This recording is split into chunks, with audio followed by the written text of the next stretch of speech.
আসসালামু আলাইকুম my to family my kitchen queens. আপোনালোকে কেনে আছে? নিশ্চয় ভালে আছে। আলহামদুলিল্লাহ আমিও বহুত ভালে আছোঁ আল্লাহৰ ৰহমতত। তো আজি পুৱাৰ পৰাই ভিডিঅ'টো আৰম্ভ কৰিছোঁ। তো ল'ৰাটোৰ এক্সাম আছে, তো সেইকাৰণে সোনকালে ৰন্ধা বঢ়াখিনি কৰি আছোঁ। ইয়াক মানে অলপ ভাত খুৱাই দিম, ৰুটি পৰঠা এইবিলাক নিদিওঁ যিহেতু বহুত গৰম পৰিছে। তো পুৱাই সিমান এটা নাখায়, অলপহে খাব। তো ইফালে এটা চব্জি বনালোঁ আৰু এটা চব্জি বনাম। যিহেতু গৰম সেইকাৰণে ভাবিছোঁ গোটেই দিনটোৰ কাৰণে ৰান্ধি লওঁ, মানে বাৰে বাৰে ৰান্ধিবলৈ ভালো নালাগে। তো ইফালে ল'ৰাটো ৰেডি হৈ আহিলে, তো ইয়াক গাড়ীত উঠাই দিম।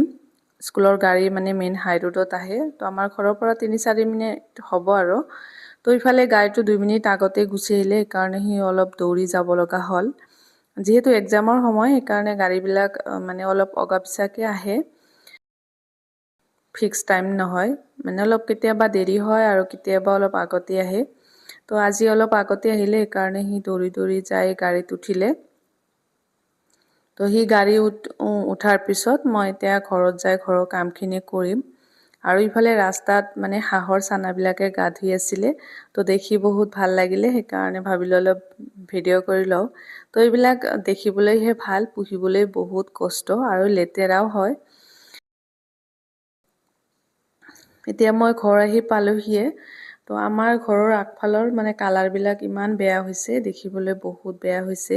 তো এইবিলাক কালাৰ কৰিব লাগিব, কালাৰবিলাক জ্বলি গৈছে। আৰু গ্ৰিলৰ কালাৰবিলাকো মানে উঠি উঠি গৈছে, এইবিলাকো কালাৰ কৰাৰ সময় হৈছে। ভিতৰৰ কালাৰবিলাক অৱশ্যে ঠিকে আছে, এইবিলাক এতিয়া নকৰিলেও হ'ব। তো আহিয়ে প্ৰথমে বাৰান্দাৰ গছবিলাক চাই আছোঁ। তো ইহঁতক মাজে মাজে পানী দিব লাগে, মানে যিহেতু ঘৰৰ ভিতৰত থাকে সেইকাৰণে মানে ডেইলি পানী দিব নালাগে, তো মাজে মাজে দিলেই হ'ল। তো যিকেইটা মানে গুৰিবিলাক শুকাই গৈছে সেইকেইটাতে দিম। তো আৰু এইটো এটা গছ দেখিবলৈ পাইছে, এইটোৰ নামটো মই পাহৰিছোঁ। এইটো প্ৰায় 1-1.5 বছৰ হ'ল আনিছোঁ। তো এইটো ডাঙৰে নহয়, এতিয়াহে অলপ অলপকৈ বাঢ়িছে। তো বাৰান্দাৰ গছবিলাক কেইদিনমান আগতে অলপ ইহঁতক মানে যত্ন ল'লোঁ, অলপ বেয়া হৈ গৈছিলে। তো ইফালে এইটো ৰুমত মই চিলাইৰ কামবিলাক কৰোঁ। তো এইটো ৰাতি মানে কাম কৰি উঠি আৰু এইবিলাক চাফা কৰা নাই, বহুত লেতেৰা হৈ আছে, ভাবিছোঁ এতিয়া মানে অলপ চাফা কৰোঁ আৰু আপোনালোকক অলপ দেখুৱাওঁ ৰাতি কি কাম কৰিলোঁ। তো এইটো এটা বেডশ্বীটৰ ওপৰত হেণ্ড পেইণ্ট কৰি আছোঁ। তো অলপ অলপকৈ বনাই আছোঁ, যিহেতু মেচিনত মানে চিলাইৰ কামবিলাকো কৰিব লাগে। তো ইফালে হেণ্ড পেইণ্টিঙৰ কামো মাজে মাজে অলপ অলপকৈ কৰি আছোঁ। আৰু এটা ফ্ৰক বনালোঁ ৰাতি, এইটো মোৰ ভাগিনী ছোৱালীটোৰ কাৰণে বনালোঁ। আৰু এই ব্লাউজটো কেইদিনমান আগতে বনাইছোঁ, তো সেইটো ভিডিঅ' কৰি ৰাখিছিলোঁ। এইটো মোৰ ডাঙৰজাৰ কাৰণে বনাইছোঁ, তাই বনাবলৈ দিছিলে। তো শাড়ীটোত আঁচলত গোঁঠা কৰি দিছোঁ আৰু ব্লাউজটো লং স্লিভছ বনাইছোঁ, মানে বাহিৰত পিন্ধিবতো সেইকাৰণে লং স্লিভছ বনাইছে আৰু অলপ পপ স্লিভছ কৰি দিছোঁ। বহুত ভাল হৈছে ব্লাউজটো, মানে বাইদেৱে বহুত পচন্দ কৰিলে।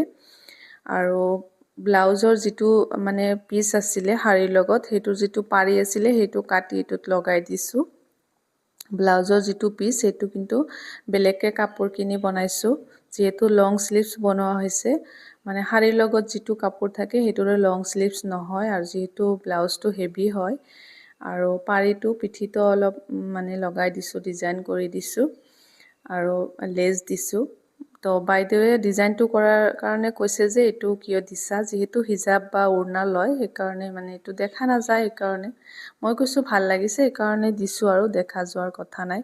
তো ব্লাউজটো কেনেকুৱা হৈছে কমেণ্ট কৰি জনাবলৈ নাপাহৰিব। আৰু যদি মোৰ ভিডিঅ'বিলাক ভাল লাগে তেনেহ'লে চেনেলটো ছাবস্ক্ৰাইব কৰি ৰাখিব। আজিলৈ ইমানতে সামৰিছোঁ। আসসালামু আলাইকুম।